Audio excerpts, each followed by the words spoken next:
أذكر لكم مثال، وبهذا المثال ندعو لفرجه. أحب في ختام كلمتي هذه أن نعيش مشاعر الإمام في زمان الغيبة.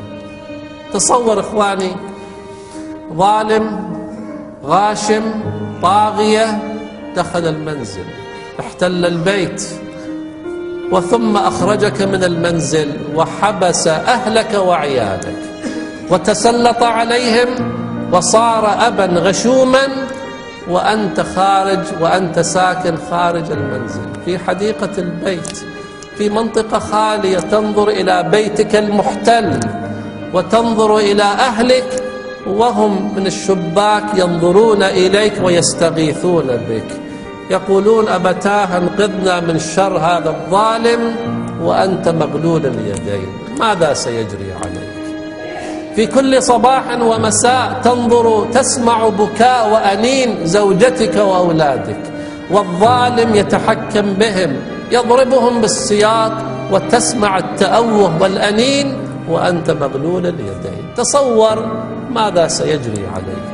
قد تقول لا قدر الله هذا القدر لإنسان، لا لمسلم بل لإنسان أبدا.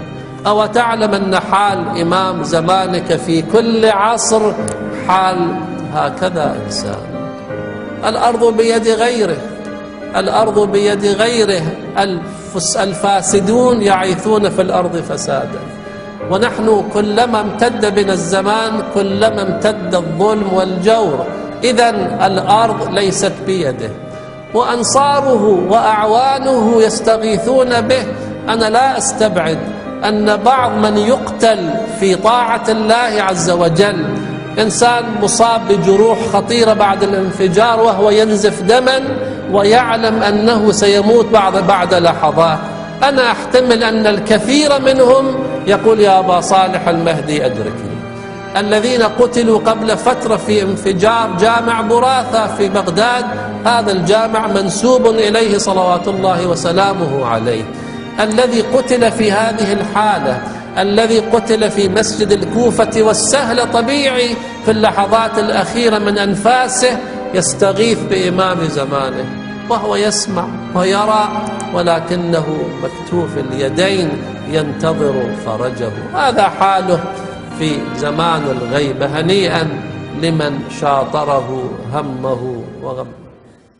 يلتهب كل جمعة قلبي واقرأ لك يا المهدي ندبة برضواه أم سواها، انت يا أغلى الأحبة، انت يا أغلى الأحبة، وتدري بفراق الحبايب غربة يا مهدينا غربة، تدري بفراق الحبايب غربة يا مهدينا غربة، ادرك الشيعة يا مهدي، الألم والغربة صعبة، الألم والغربة